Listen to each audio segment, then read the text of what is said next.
I'm at Shanghai and moderator of this session. We have 3 presenters in this session. Everyone will have about 10 minutes to present their work for the first 30 minutes. During the second 30 minutes, presenters will answer questions from the audience. Now, first, let's welcome Shunpei from Japan to give us a talk about collaborative learning analysis using business card type sensors. Let's welcome.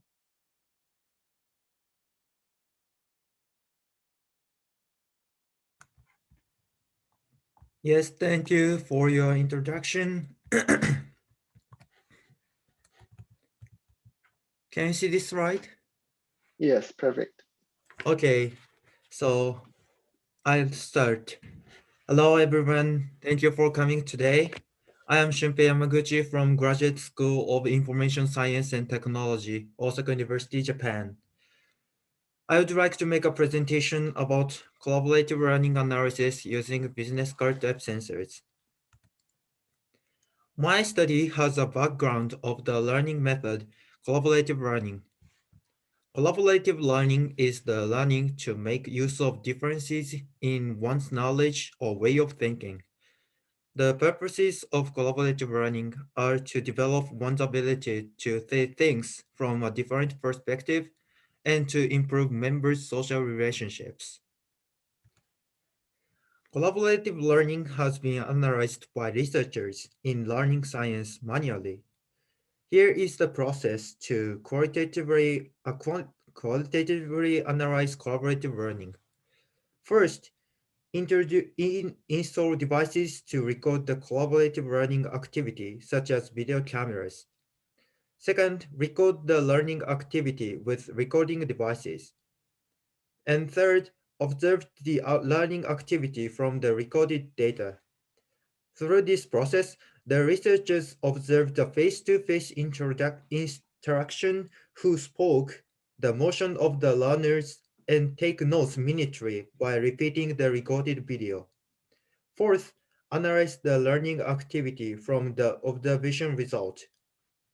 Through this process, the researchers consider the observation results with his or her knowledge of learning science and analyze the collaborative learning activity.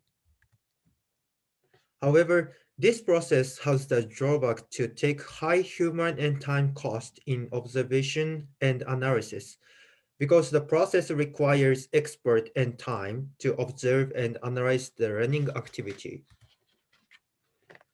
Our study aims to reduce qualitative analysis cost. Then, our study focuses on a purpose, reduce the observation cost of learning activity. In order to achieve this purpose, we pose 3 requirements along the process of collaborative learning analysis. The first one is easy installation of recording devices on the learning environments.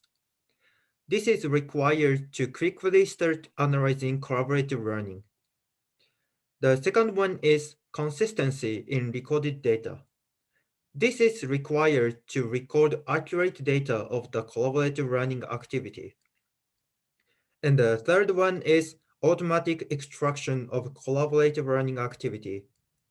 This is required to streamline the observation of collaborative learning by the researchers in learning science.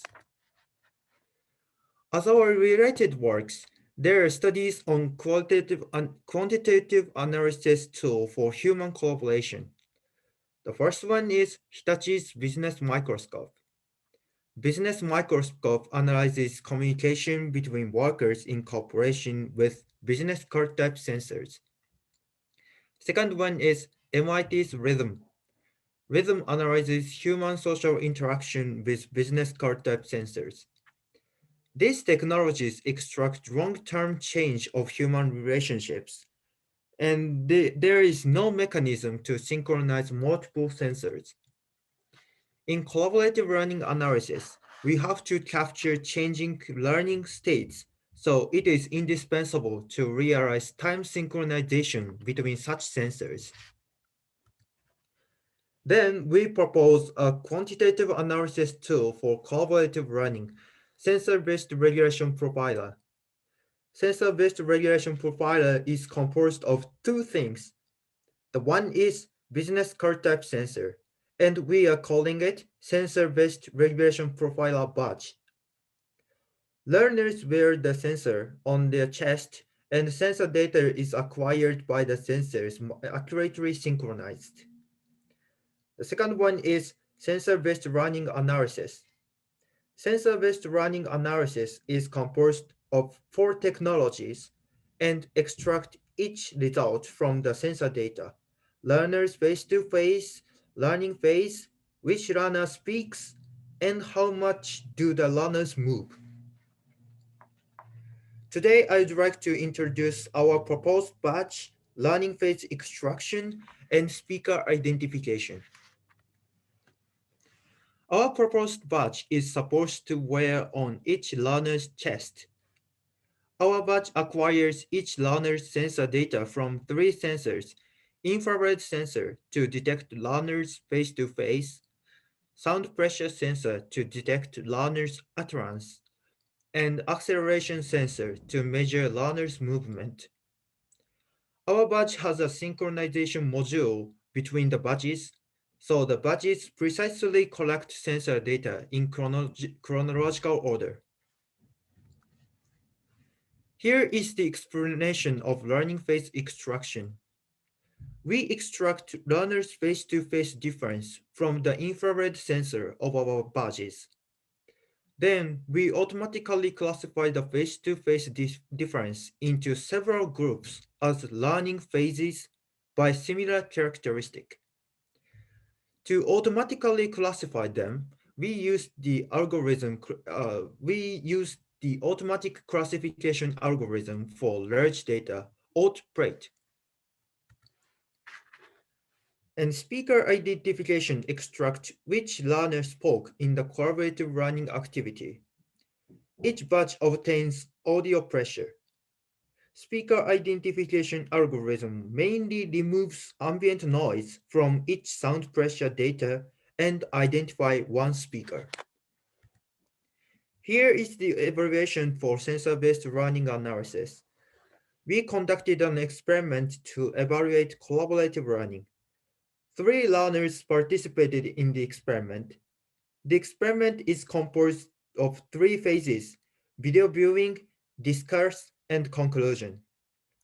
Each phase is about 15 minutes, 30 minutes, and 15 minutes respectively, and 60 minutes in total. The learners wear the badges on their chest, and the whiteboard and iPad also wear the badges. Here is the result of learning phase extraction. We input face-to-face difference from infrared sensors of 3 learners' badges to the automatic classification algorithm, AutoPrate. The graph shows the results. The top graph means the face-to-face difference between learners. The middle graph means the automatic extraction of learning phases, and the bottom graph means the manual analysis result of learning phases. According to the results, automatic extraction leads you to see where you should watch when you extract the phase changes. This result shows that the proposed method reduces the observation cost of watching video to find when the learning phase changes. Here is the result of speaker identification. We input sound pressure data from 3 learners' badges and identify which learner spoke with speaker identification algorithm. We easily extract speakers instead of repeating the recorded video and audio and reduce the observation cost. Today, I have a demo movie to show the result of speaker identification. 3 users are discussing the problem in this scene. I will show you the movie and the result of speaker identification twice.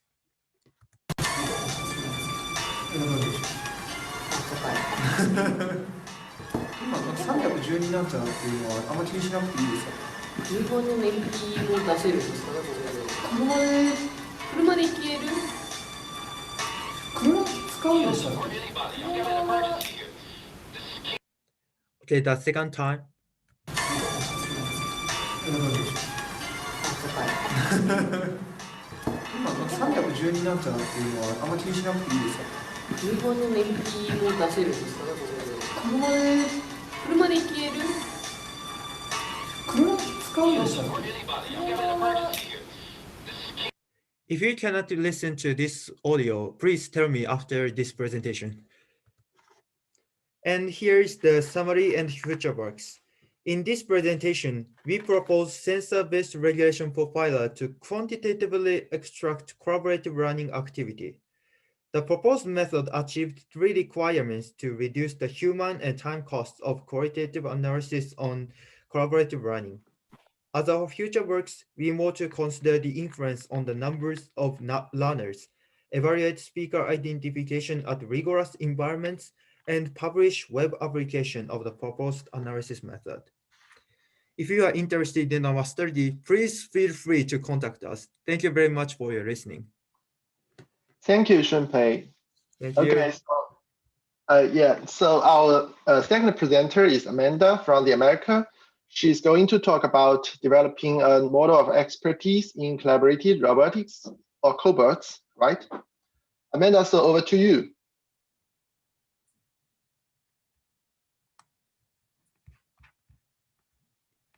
Do you see the full screen or do you see my notes? Yes, perfect. Okay, I great. see the slide, yeah.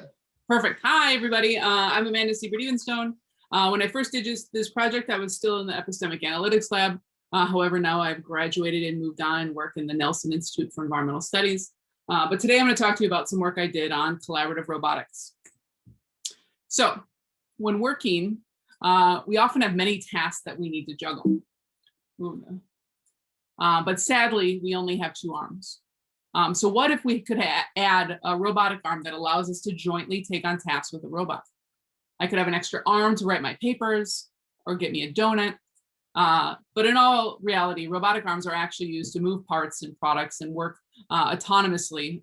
They work autonomously, they increase productivity and quality, and they reduce worker injury. So in this study, we focus on robotic arms in 2 applications, as a traditional robot and as a collaborative robot. So briefly, the main differences between these tools are the application. So traditional robots are often used in fixed applications, while collaborative robots can be flexibly used across different tasks. Traditional robots, by requirement is no interaction with humans, while collaborative robots are designed to interact and work with humans. Traditional robots have complex advanced programming that operators have to use, while collaborative robots have a scaffolded teach-pendant tool. And finally, because of their power, traditional robots must be caged and have all sorts of sensors, while collaborative robots have a lower level of safety and sensors. So in summary, traditional robots are powerful, while collaborative robots or cobots tend to be viewed as flexible. In a previous study, we found that cobots can be used in these ways, but are more often used with fixed applications, little to no interaction, use advanced programming and low levels of safety measures. Essentially, the cobots are used as uncaged traditional robots. So building on those results in this study, I dove deeper to try to develop an expert epistemic frame for cobot use. So frame theory suggests that you are working in community practice, you develop a pattern of associations among skills, knowledge, identity, values, and epistemology that characterizes that group or groups of people with similar ways of framing, investigating, and solving problems. And so we can characterize how architects, scientists, or robotics engineers see and solve problems in the world. So in this study, we interviewed 9 experts in robotics about how our collaborative robots applied. All interviews were conducted at the participant's job site and followed an open-ended interviewing approach. We identified themes and then used the encoder WebKit to develop automated classifiers for each of the codes, and then tested for inter-rater reliability between the human rater and automated classifier. So in this analysis, I'll first present qualitative stories, and then I'm going to check to see how these patterns generalize within the sample using DNA, and then reanalyze the qualitative data. So safety was core to every expert's perspective. I truly believe the robots, regardless if they're traditional or collaborative, you can't have either of those without an understanding of safety. And so we found that experts considered safety and risk assessment throughout the adoption, integration, and implementation and monitoring of cobots and automation. There were 3 different ways that they considered safety. The first was safety of the cobot as a system. So the biggest challenge for collaborative robot is ensuring the entire system is collaborative. So risk assessments of robots needed to consider the robot, the task, the work piece, and the human as a complete system. Another expert said, well, and I guess we made the point too, that it's collaborative until what are you putting at the end of that arm? You can't have a pneumatic gripper jaw with sharp sides to it. I mean, that basically becomes a knife. Another way they talked about safety was essentially making it not collaborative, but safety through cooperation. Experts set up applications where human and robots work in close proximity, but essentially with start-stop interactions. Since we do mold swaps so much, you're a machine here, the robot always working in the second location, you might be able to do a mode swap over here in this third location, and so on. And finally, they talked about safety through automation. So for some experts, the safest way to use robots is without humans, and therefore experts may design processes that keep humans separate from the cobots. For example, one person talked about how there are companies who automate, who are going to automate and want to remove the operator. This is an important process to do in order to reduce repetitive injuries where you have people doing things that are not very ergonomic. The other main theme was the idea of performance trade-offs for cobots. It suggests that experts work to balance the collaborative benefits and performance trade-offs for each task, which is an important perspective in defining this expert epistemic frame. So you've got a collaborative robot, cobot, that is able to work without all of the guarding and next to somebody, but typically the cycle times are lower. So here, balancing this collaboration with lower cycle times. And so we used epistemic network analysis to investigate the types of epistemic frame elements that the expert discussed and how all the experts made connections across these frame elements. So here is a mean representation of all expert discourse when discussing the robots. You can see in the center, safety is in the center, and then things like integration, performance, trajectory, reliability, operator, and programming are also part of the network. So this model shows that connections to safety and application were common across all experts, which reinforces our qualitative interpretation of the interviews. And the 2 strongest connections in the mean network are between application and operator and application and programming. And each of these provides evidence that experts often consider the 2 actors in the cobot process, the worker that initiates, monitors, and ends the tasks, and the specific coding and logic that moves the robot through the task. So while safety is central in the network, observing the ENA network highlighted an important difference between what I would have expected with the flexibility of cobots and what they actually talked about. Particularly that the operator was less often connected to both safety and programming. So after examining this ENA network, I went back and reread the qualitative work and found some important nuances about safety and collaboration. First, for safety, to be honest, if there's a weakness right now, I think in automation industry, it's a true understanding and knowledge on how to implement safety correctly. So people, when they implement safety, they think they're doing something and they're putting something there, it's deemed safe. And that's not necessarily true. Or I know that when I was in school, we didn't talk much about safety at all when it comes to control systems. And so that might be something else you can start integrating, that they can be aware of safety. And so because of these dynamic factors involved in creating safe manufacturing operations, employing good safety practices is still a challenge even for these experts. An even more interesting result from this reinvestigation was how experts talk about operators. People are an important component in these collaborative robot interactions. However, expert attitudes towards the operator may affect how or if collaborative robots are used at all. So we have companies that say that we want a robot where we can literally let the operator change programs, speed it up and slow it down. And I've been at facilities where you have to be a trained maintenance or automation tech to get the passwords to even be, or to be allowed to even unlock the teach pendant. But some experts have outright disdain for operators. If you would ask most owners, they'd like to have robots in there doing everything. They don't take smoke breaks, they don't call in sick, they don't intentionally try to sabotage your product if they're having a bad day or weren't treated fairly for X and Y reasons. And so some experts see operator agency as an advantage, while others see it as a liability. And so by closing the loop, thinking about these safety challenges and collaborative challenges, as well as the original mean network representation, we're able to check personally my assumptions about how the potential use of cobots compared with the actual uses, which further reinforced our earlier work that showed that collaborative robots were essentially used as uncaged traditional robots. Of course, this study has limitations in both size and diversity of the sample.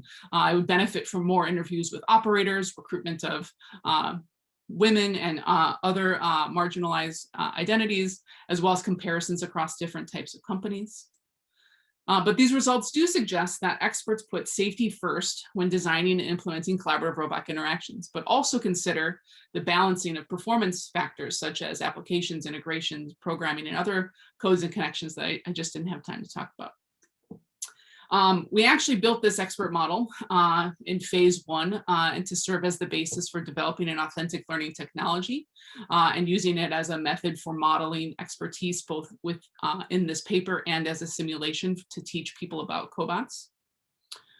And also, there's methodological implications of this paper that when we're quantifying the qualitative, we must not lose sight of the local meanings from the discourse.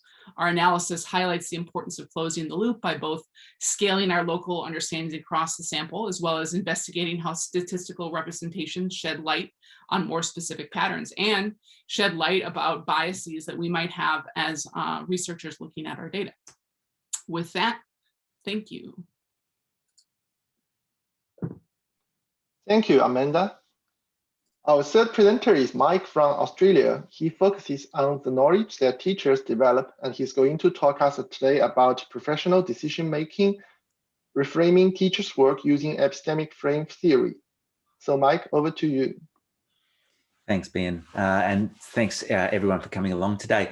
This is a paper that's actually telling a story that started a little while ago, and Amanda and Aaron, who are both here, along with Dragon and David, have been actually really helpful in not only writing the paper, but actually helping me understand more about both QE and ENA and about how we might make sense of that. And so I want to continue a story that actually I began at the last ICQE19. So I want to go back and just recap. If you didn't happen to see that presentation or a webinar that I've done, just to give you a bit of background where this story comes from. So I was a high school teacher for 15 years before I came to academia. And I'm really interested in the way that teachers make decisions. I think that decision making is actually the fundamental component of what teachers do. And I'm not the only one who's thought about this. People have been thinking about teachers and teacher decision making for a long period of time. And a number of people have looked at what is it that actually teachers use to make really good decisions. And there's a guy called Lee Schulman who is a very well-known academic in the field. And in the mid-1980s, he came up with this idea that teachers make a lot of their decisions based on what they know, on different forms of knowledge. So he talked about these 7 different types of knowledge that teachers draw upon to make decisions.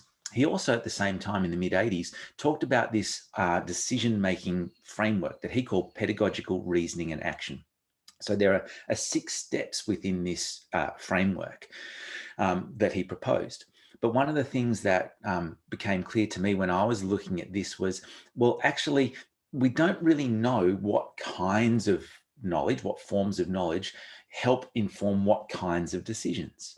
Is that the same for all teachers? Does a less experienced teacher use the same kinds of knowledge that a more experienced teacher might? Does a science teacher use the same kinds of knowledge that a math teacher might use to make the same kinds of decisions?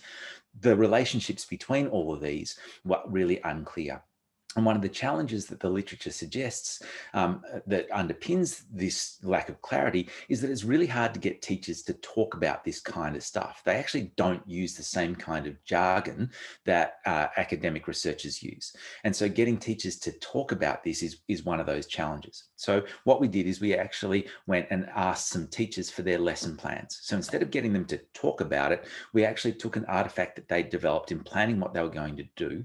And we then coded that for both those different forms of knowledge and also for the decision making.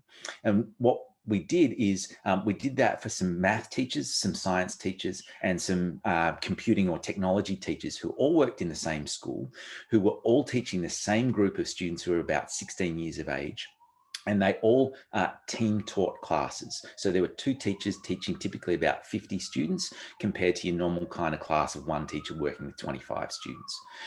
So what we did is we then took those codes and we ran E&A on those. And what we found was that there were some really marked differences in what was going on. So on the left, you have what knowledge forms were informing what kinds of decisions for the math teachers. So the knowledge forms are the purple nodes, the decision-making nodes are the green ones.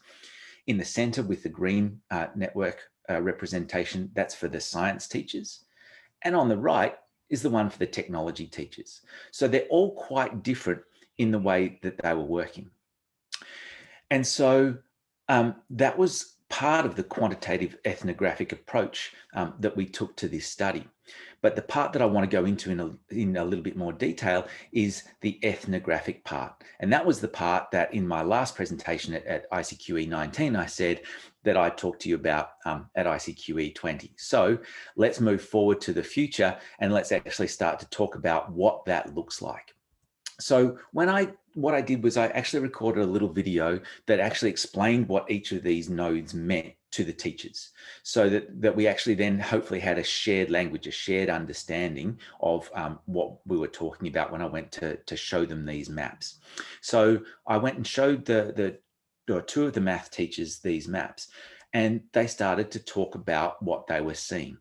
And essentially what these 2 math teachers were talking about here was one part of the network map, and they were confirming that what they were seeing resonated with them.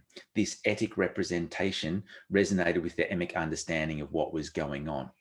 And one of the really interesting things for both the math and the science teachers, and so here's the science network, was that one of these lesson plans were not just for the 2 teachers who were involved in the interviews, that for this particular group of science teachers who confirmed that content knowledge was really central to their work, these were actually lesson plans that were designed for large groups of teachers to use. So there were actually 4 pairs of teachers, so 8 teachers in total, who were using these lesson plans.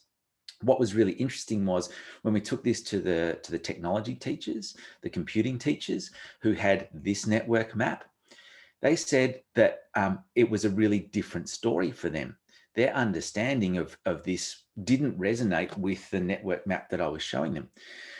In contrast to the science and the math teachers, these technology teachers were the only 2 technology teachers or computing teachers in the school. They team taught every single class together. They had desks next to one another. And so what they did is in their lesson planning, they didn't put the same level of detail into that because they didn't need to.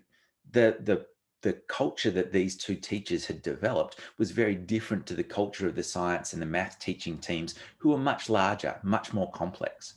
And so their lesson plans told a really different story.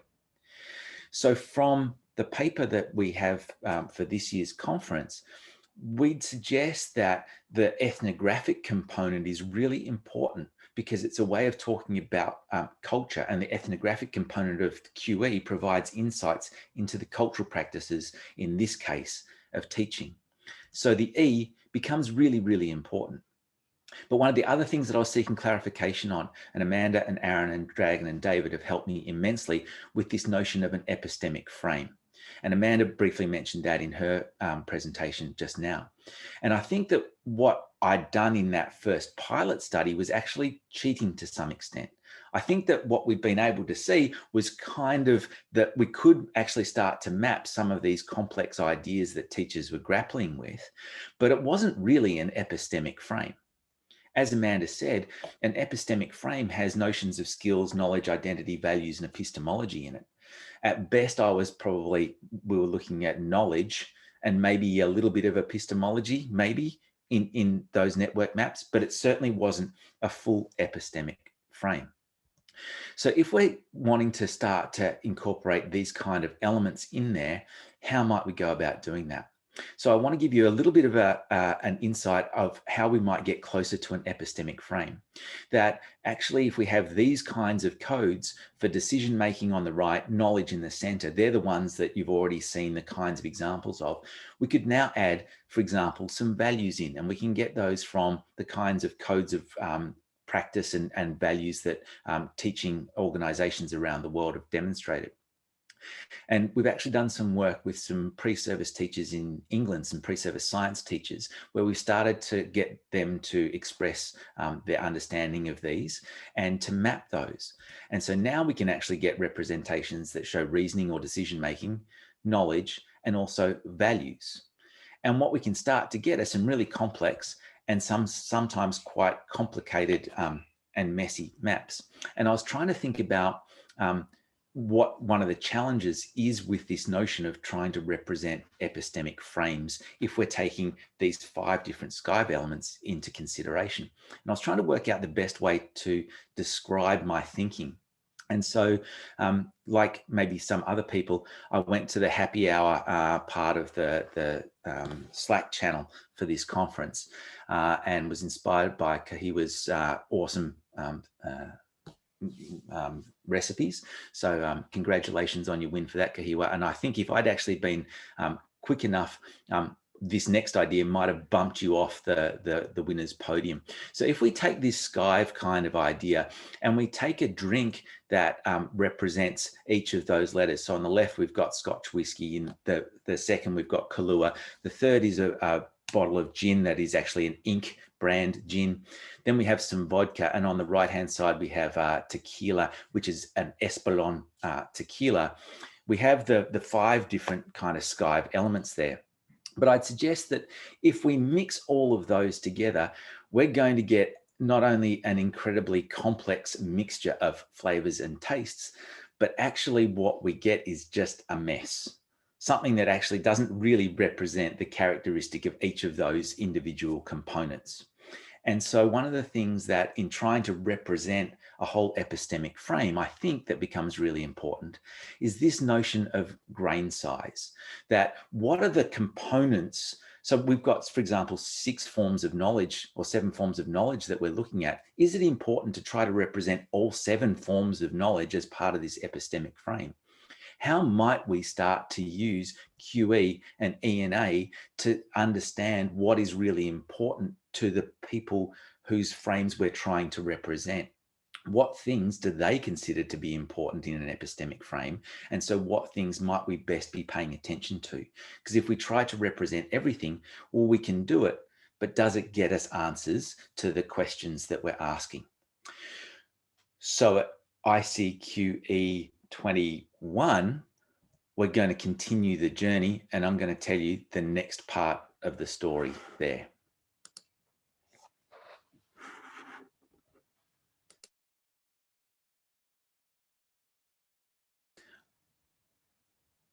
I think you're on mute, Bjorn. Sorry. Okay, move on to the Q&A. Does anybody have a question that they want to put in the chat or to ask?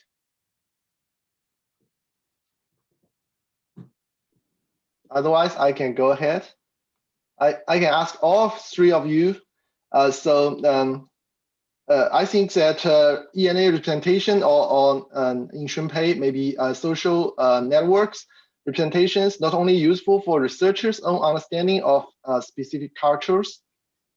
So regarding the epistemic things, as Michael said, so what do you think the representation can benefit not only researchers, but also insiders like teachers and students in Shunpei and Mike's study and domain experts in Amanda's cases? Sorry, could you repeat that? I mean, in your studies, you can automatically generate some kind of representations like the social graphs. So how do you think that kind of representations can benefit not only you as a researcher, but also teachers and students in your cases? Oh, yes. So I'm not confident to answer correctly, but in my opinion, I want to apply our analysis results to teachers and students by like feeding back to the uh just feeding back to the result. And Mhm. teachers like, and after this teachers will use our results and feedback to the students. So in our like our study the purpose of our study is to just like just show the results to the teachers. And Okay. after this, yeah, So, qualitative analysis is continuing. so Yeah. may I Mhm. follow up his answer? I'm a collaborator of his research Yeah. project.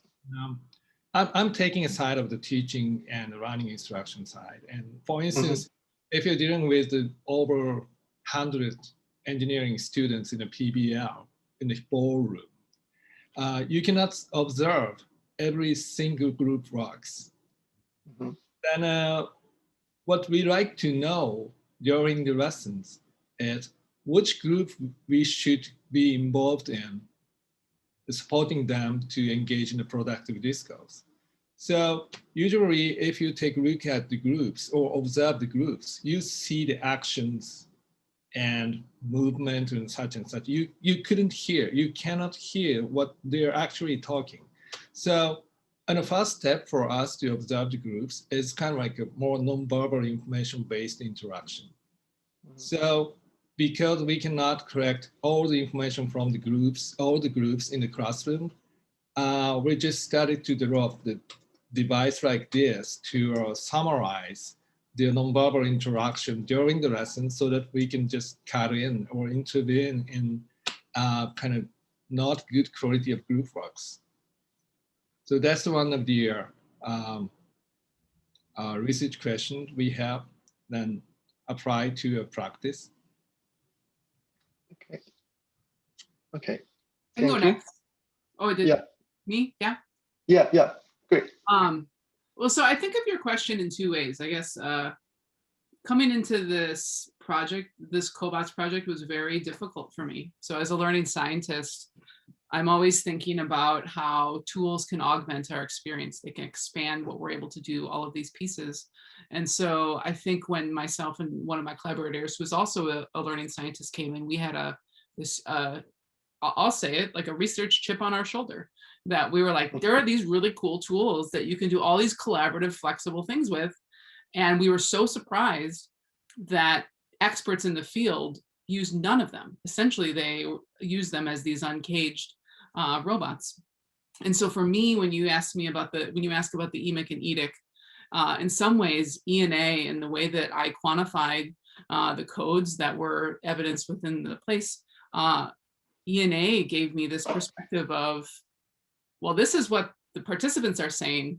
What was I thinking? What were my assumptions? And in some ways, it was an interesting assumption check for myself to say, I would have expected operators to have much more connection with programming, because the whole idea of collaborative robots is that it has scaffolded programming tools. It's drag and drop, it's block-based. It's a lot of like what we might use in learning science, teaching programs for, young students.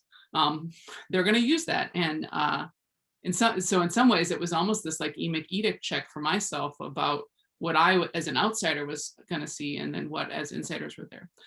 So that being said, so I'm trying to be open and honest about my issues in this project. At the same time, as we worked on this and fought back against these assumptions, or came to terms with it, we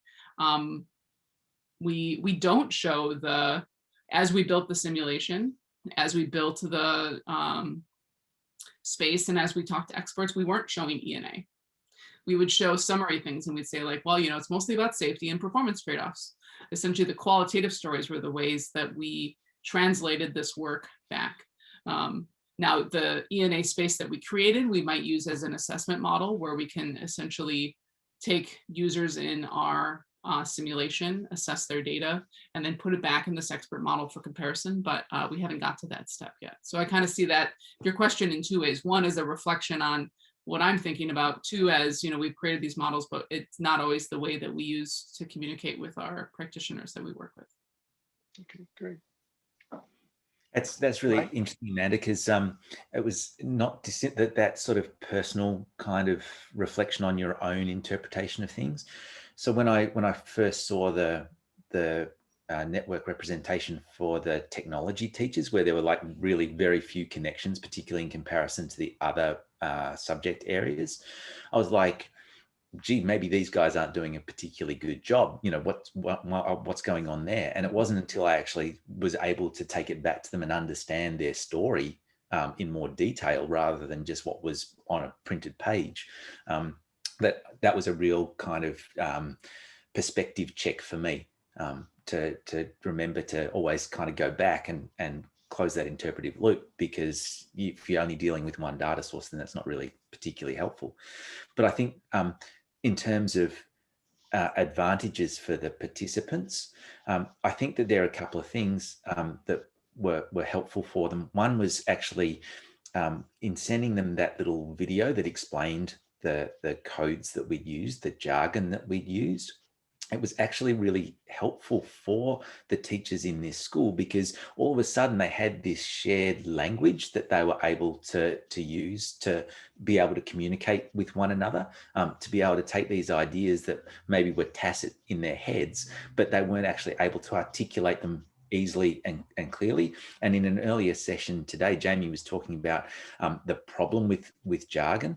And I actually think that jargon is not necessarily a bad thing, because it means that we can just use one or two words to explain a really complex idea without having to re-explain it every single time. So it actually means that people are able to communicate in a different way.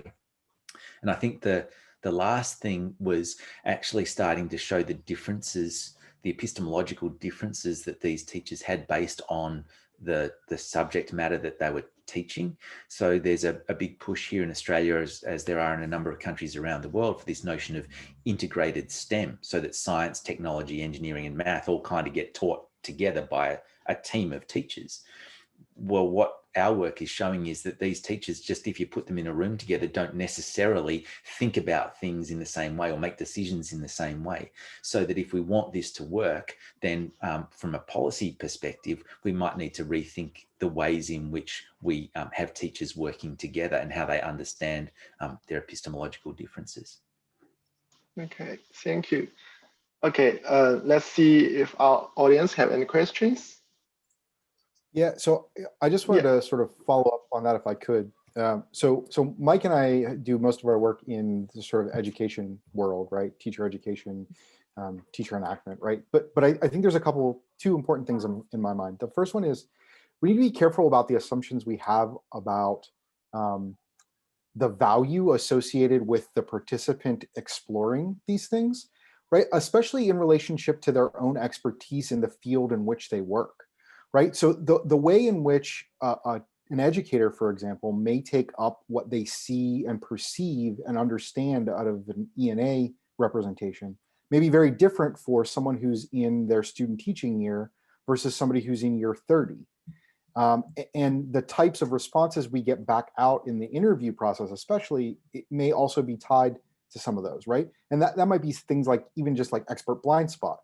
So I think that's important, right? But I also think that it's important that we think about it in terms of the way we represent tools of use. So from the first presentation, it made me think about this idea of being careful to understand the student population that we're working with. So for example, is it a true representation that an engineering student may not be actually engaged in the collaborative activity if they're not speaking or if they're not interacting and looking in a certain way? Or is that a byproduct of that student's own just sort of positioning in that group in that moment?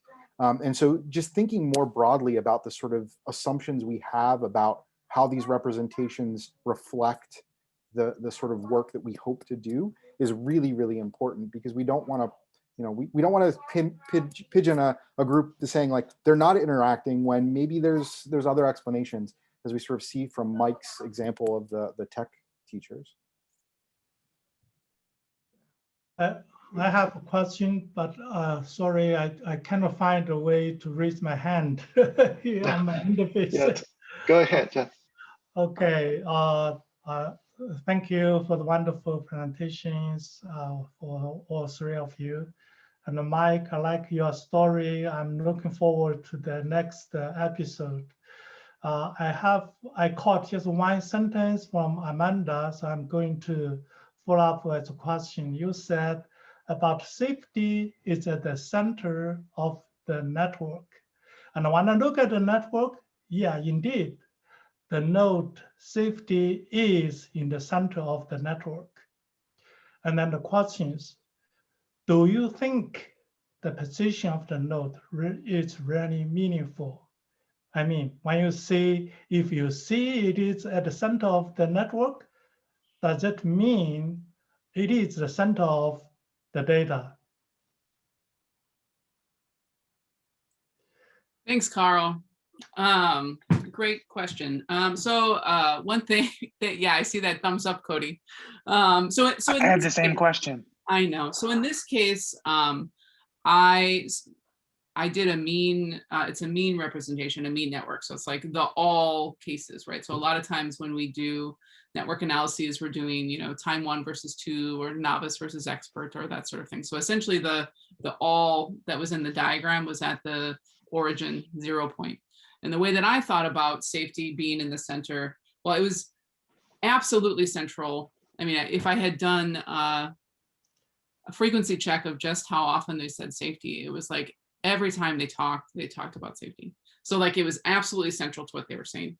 In terms of my interpretation, I found I have interpreted in this case that a node near the origin is something that isn't differentiating variance across the 2 dimensions.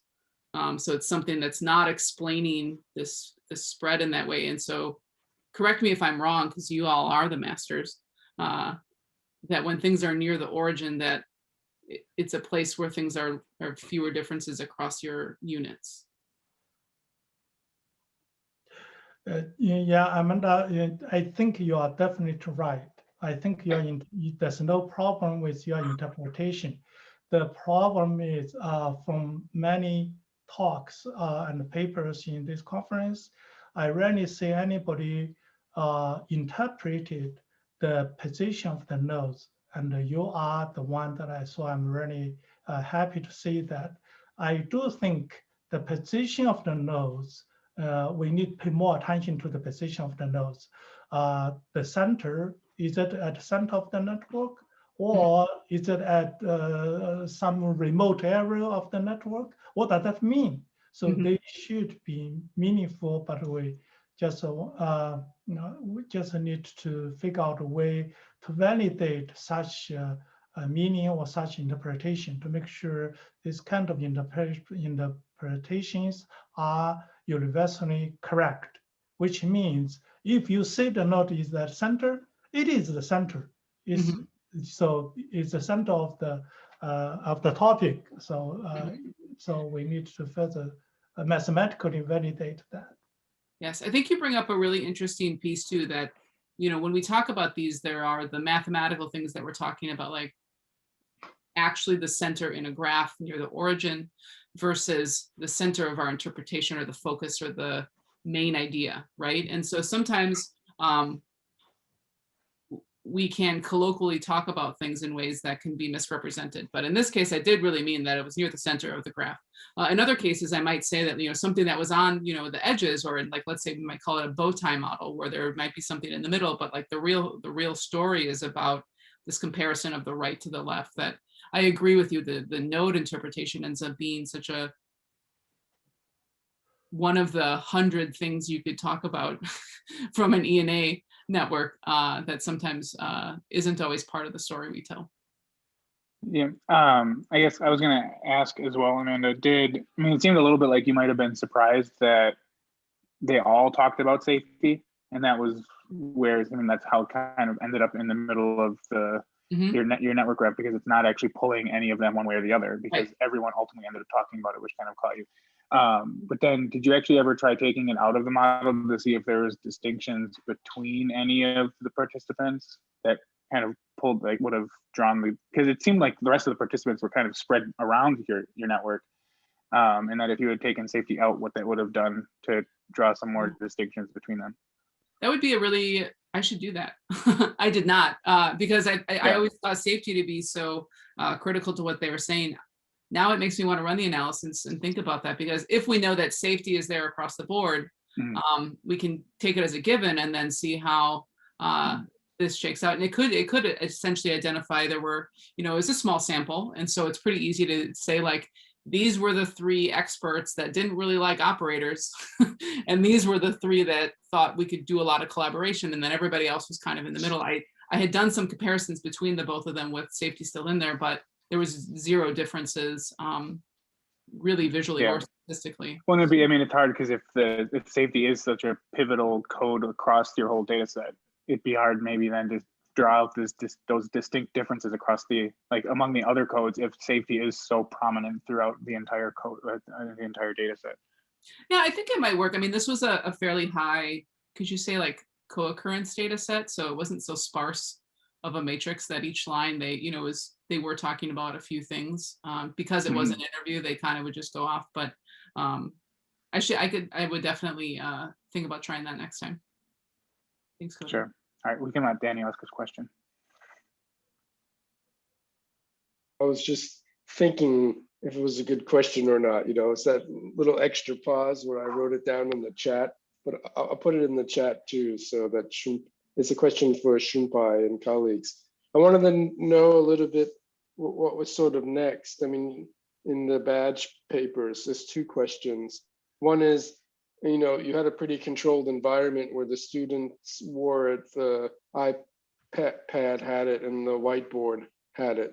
But in these large types of, hackathon environments or problem-based learning environments, the students are also moving around to different locations, meeting other people. They might be working with other objects. And sort of what's the plan to connect the kind of interactions that you're collecting with the badges to, let's say, the learning management system or other objects? And of course, the more pragmatic question is, how much do they cost to make, knowing that the rhythm badges might cost around $40 each, and some badges I made cost $5, but your badges are somewhere in between. So 2 questions, one about the future and one like, when can we buy the badges? Sorry, the first question is, sorry. Yeah, I wanted to know a little bit like other things that you might connect to the badges so you get a richer picture, so it's not just interactions, so that you can synchronize, let's say, interactions with a learning management system, or let's say GitHub or IDE. And, so there's more than just the proxemics or the proximity of what the students are, or different locations in the room, or different students they might meet in another group. In a live classroom, there's a lot of interaction between students. And the second thing is, how much do the badges cost at the moment? Okay, so I want to check my understanding of your question. The first question is how to apply this tool to the more big or large interaction. Yeah. It worked. Oh, okay. So actually, yeah, this tool can synchronize much more badges. So I think I can do if larger environments are happening. But actually, I cannot evaluate such a situation. So I want to evaluate such a situation in the future as a future works. Yeah, and the second one is the cost between Rhythm and our tools, right? Yeah. Yes, and actually installation cost. You mean the cost of installation? How much does it cost to make a badge? Yeah. So how much dollars? Or yen or whatever. I mean. Actually, I cannot estimate because it is influenced by the number of badges, the the procedure of the numbers of badges, etc. So I cannot, but yes, sorry, I want to estimate the cost in the future. Yeah. Oh yeah, because I think I mean the rhythm badges are pretty expensive. I mean, I built some smaller badges, that just did infrared, and with base stations. So it was only one way infrared to a base station. So we're very curious, about your badges, and also I think the nice way that you sort of map the interactions, together with the other things I think are quite interesting. But of course, it only tells, as those of us that work in the multimodal kind of realm, it only tells part of the story, right? A very small slice compared to the other two papers that have sort of the rich discourse of of what people are saying and their perceptions of things, or the curriculum plans. So I mean, I guess the first question is also, how do you see this in the future? Can you connect the badges to, let's say, the teacher's lessons plans, or the students' sort of work that they're doing, as a way to understand which groups are potentially doing better work as one metric, or better collaboration, or a better experience? Because we know that problem-based learning, like all group work, is sometimes very difficult for students. So I guess the point of your badges would be to help them become better at collaborating, no?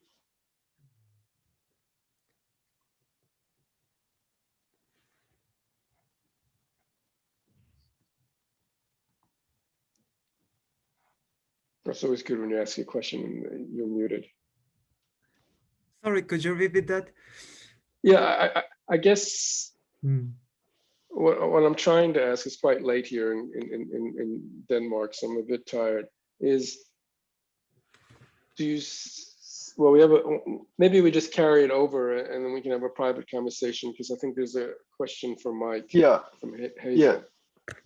I think there's a question from Hazel for Mike. Did you find any indications of the role of emotions in teachers' decision making? Hi, Hazel. That's a really good question. We didn't look particularly for emotion, but there's certainly a whole lot of literature around values and beliefs, and what I would actually call orientations. And so I would sort of put emotions into that kind of area. But the problem is that we start to get into this kind of gray space where you're saying, well, if you have a particular understanding of a student, so if I think, I have a perception of a student this way, that might create some kind of emotive response in me. But is that knowledge of students, or general pedagogical knowledge, or emotion? Or so it's also a really difficult thing, I think, to get teachers to talk about as well. Probably because it is so emotive. So no, the short answer is no. The longer answer is more complex, and yes, I'd love to look at that kind of thing as well. Certainly influences what teachers do, at least from my own personal experience.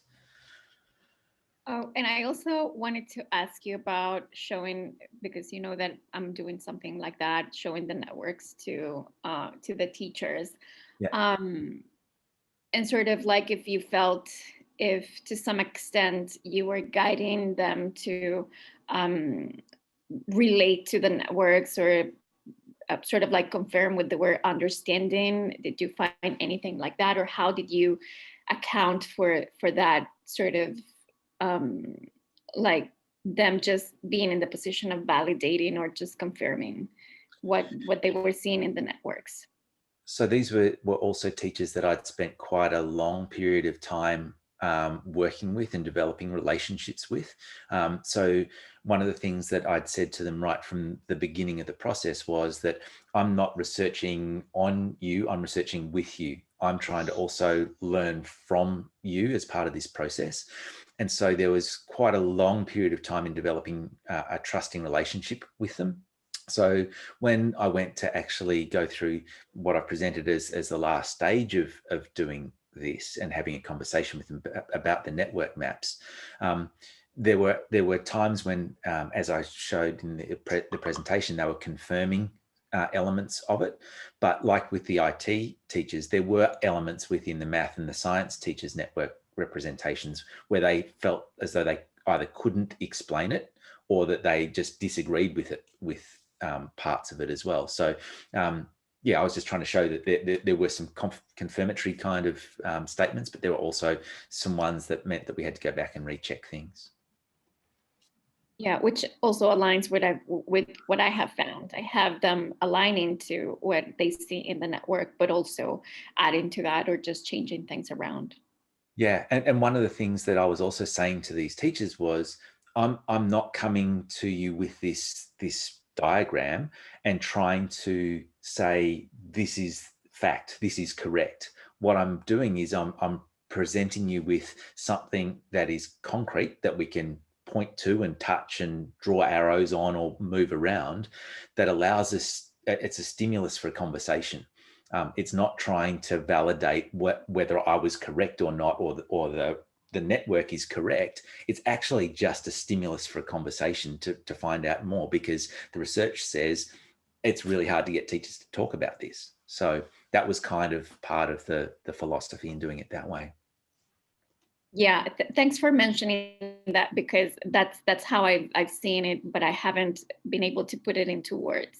So that helps me a lot. Good.